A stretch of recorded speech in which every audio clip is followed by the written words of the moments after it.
Friends, Gujarati રસોડુમાં તમારું હાર્દિક સ્વાગત છે। મારું નામ છે વિહાંગ ત્રિવેદી। આજની આપણી રેસીપી છે ગુજરાતી ટ્રેડિશનલ છે, એનું નામ છે પડિયા અને ઢોકળાનું એક લેટેસ્ટ વર્ઝન છે। આજ સુધી બધાએ ઢોકળા તો બહુ ખાધા હશે, સેન્ડવિચ ઢોકળા, ચટણી ઢોકળા, પણ આ એક અલગ સ્ટાઇલના ઢોકળા જ છે, પણ આપણે એને પડિયા નામ આપ્યું છે। એ મઠની દાળમાંથી બનાવવામાં આવે છે। તો આપણે એના ઇન્ગ્રીડિયન્ટ્સ જોઈ લઈએ। ફક્ત 5-10 મિનિટમાં બની જાય છે। કોઈને પણ જો ઢોકળા ખાવાની ઈચ્છા થાય અને ના ખાવા હોય તો આ રેસીપી બનાવીને તમે એન્જોય કરી શકો છો। તો ચલીએ આપણે એના ઇન્ગ્રીડિયન્ટ્સ જોઈ લઈએ। એના ઇન્ગ્રીડિયન્ટ્સ છે, એમાં આપણે છે સૌ પહેલાં ચોખા, મઠની દાળ, અડદની દાળ, આદુ મરચાં લસણની પેસ્ટ, હળદર, મીઠું, સોડા અને જરૂર પ્રમાણે તેલ। બસ આપણે આટલા જ ઇન્ગ્રીડિયન્ટ્સ છે। હવે આપણે બનાવવાની શરૂઆત કરીએ। હવે આપણે પડિયા બનાવવાની શરૂઆત કરીશું। એમાં મેં અહીંયા પાણી ગરમ કરવા મૂકી દીધું છે। હવે બેટર જોઈએ। આ મેં બેટર બનાવ્યું છે। એમાં મેં 1 વાડકી ચોખા લીધા છે, અડધી વાડકી અડદની દાળ અને અડધી વાડકી મઠની દાળ। હવે આ મઠની દાળ કોઈ પણ ગ્રોસરી શોપ પર તમને ઇઝીલી અવેલેબલ થઈ જશે। હવે એમાં આપણે ત્રણેય પલાળી લેવાની 7 થી 8 કલાક। પછી એને આપણે 7 થી 8 કલાક પલાળી એક પાણીથી ધોઈ લેવાની। ત્યારબાદ એમને આપણે ક્રશ કરીને ઓવરનાઇટ એમાં આથો લાવવા ફર્મેન્ટેશન માટે મૂકી દેવાની। પછી 7 થી 8 કલાક પછી આટલું આપણું બેટર રેડી થઈ જશે। અને જે દાળ પલાળી હોય એના જ પાણીથી આપણે બેટર બનાવવાનું, બીજું કોઈ નોર્મલ પાણી આપણે એમાં યુઝ નથી કરવાનું। હવે આપણે એમાં અડધી ચમચી જેટલો બેકિંગ સોડા યુઝ કરીશું। પછી આપણે એમાં હળદર લઈશું 1 ચમચી જેટલી અને સ્વાદ પ્રમાણે મીઠું એડ કરીશું।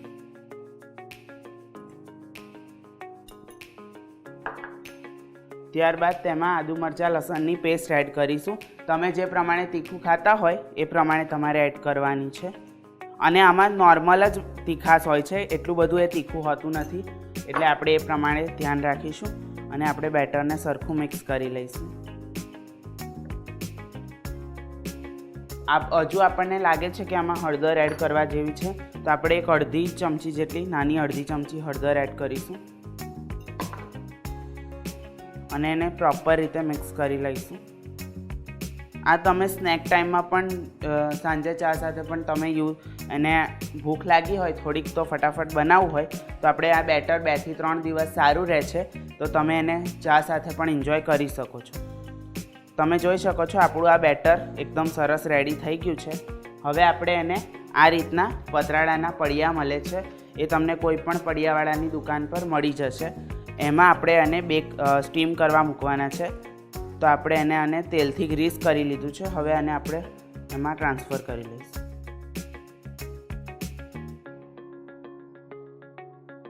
આ થોડાક ફૂલશે એટલે આપણે એમાં થોડું હાફ જ ભરવાનું છે અને આ પાણી આપણું સ્ટીમ થઈ ગયું છે।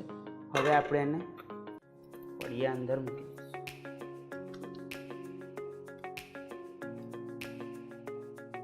જો તમારે એનું હેલ્ધી વર્ઝન ખાવું હોય તો તમે આને માઇક્રોવેવમાં પણ સ્ટીમ કરવા મૂકી શકો છો વગર તેલથી।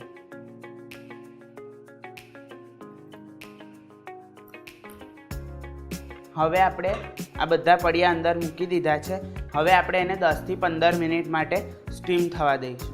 પછી એને ચેક કરી લઈશું। પછી રેડી છે આપણા પડિયા।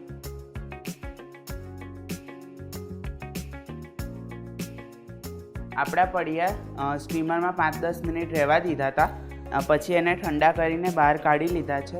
હવે આપણે એને સર્વ કરવાનું સ્ટાર્ટ કરીએ।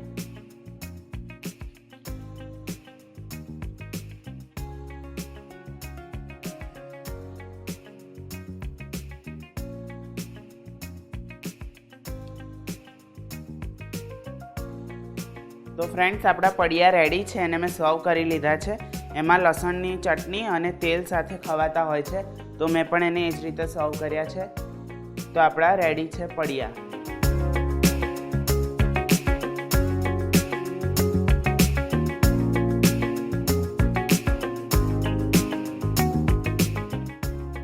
જો તમે તમારી રેસીપી અમારા ગુજરાતી રસોડુના રસોડે બનાવવા ઈચ્છો છો તો અત્યારે જ તમારી રેસીપી અને તેના ફોટા અમને અમારા WhatsApp નંબર 8238234001 પર મોકલી આપો, અથવા તમે તમારી રેસીપી અમને ઈમેલ પણ કરી શકો છો। અમારું ઈમેલ આઈડી છે recipe@gujarati ગુજરાતીરસોડું.com.